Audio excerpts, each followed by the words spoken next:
इसीलिए परमेश्वर भी आपकी लाइफ को जो ब्लेस करना चाहते हैं वो भी कांटेक्ट पॉइंट को ढूंढते हैं। वो आपकी पवित्रताई, आपकी प्रेयर लाइफ, आपका विजन के साथ खड़े रहना और जुड़े रहना। आप अगर ऐसे दर्शन में हैं जो रूहें बचाने में काम कर रहा है, चाहे आप किसी भी तरह से क्यों नहीं हैं, चाहे आप वॉलंटियर हैं, चाहे कैमरामैन हैं, चाहे पर्दे के आगे, चाहे पर्दे के पीछे हैं, आपकी मेहनत को नोट किया जा रहा है दूतों के द्वारा, खुदा के द्वारा।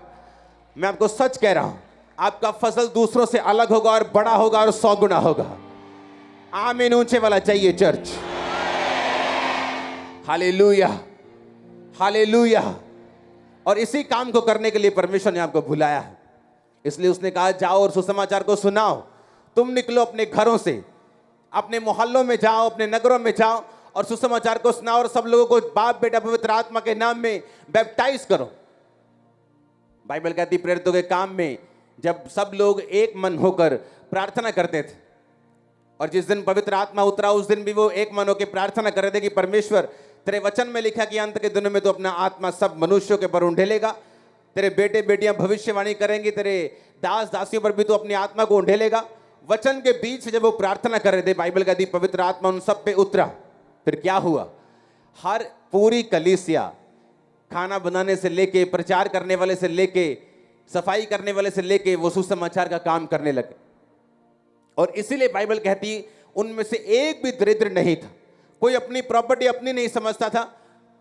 जितनी जरूरत होती थी लोग अपनी ऑफरिंग को लाते थे, अपनी प्रॉपर्टीज को बोते थे। और बाइबल कहती एक भी दरिद्र नहीं था। क्यों? क्योंकि जैसे जैसे वो बोते जाते थे, काम बढ़ता जाता था, सेवकाई बढ़ती थी, रूहें बचती थी और परमेश्वर उनको भी ब्लेस करता था। और यही रीजन था कि उस कलीसिया में कोई भी दरिद्र नहीं था। कारण यह था कि आप परमेश्वर को हरा नहीं सकते। बाइबल कहती है दाऊद जब परमेश्वर के भवन को बनाने लगा तो उसने अपनी जिंदगी का सबसे बड़ा बीज बोया। अपना सारा पर्सनल सोना उसने परमेश्वर को दे दिया। राजा के जमाने में भी ऐसा होता था। राजा के अपनी पर्सनल ज़मीनें होती थी, अपनी पर्सनल खेती होती थी, राजा के अपने पर्सनल बिजनेस होते थे। एक तो वो पूरी स्टेट को, पूरे देश को चलाता था, एक उसके पर्सनल इनकम भी होती थी, तो राजा सबसे अमीर होता था। आज भी दुनिया में ऐसे राजे हैं जिनकी पर्सनल इनकम हजारों करोड़ों में है। और बाइबल कहती है दाऊद ने अपनी पर्सनल इनकम को, जो परमेश्वर का भवन शुरू हुआ, उसने बोया। हुआ क्या? जब उसका बेटा बड़ा हुआ, जब सुलेमान राजा बना, उसने प्रभु से बुद्धि मांगी, उसमें भी बोने वाला आत्मा था। अपने पिता का वो फॉलो करता था। बाइबल कहती है जब वो परमेश्वर के भवन की ओर जा रहा था तो उसने हजारों भेड़ों को चढ़ाया। परमेश्वर उसकी भेंट से प्रसन्न हुआ था। उसकी भेंट को देखकर परमेश्वर ने उसको विजन दिया था।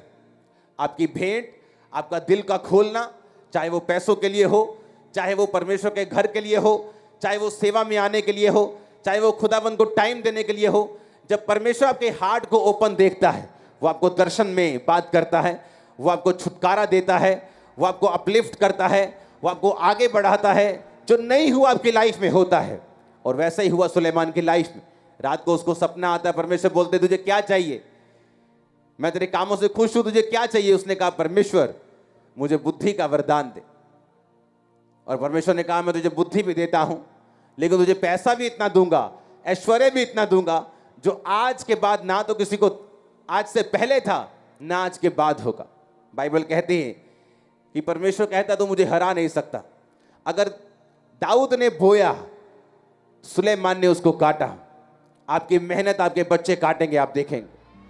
आपके बच्चे इतने ग्रेट होंगे, आपके पूरे खानदान ने नहीं देखे होंगे। मैं आपको सच कह रहा हूं। आपका आमीन ऊंचे वाला चाहिए चर्च।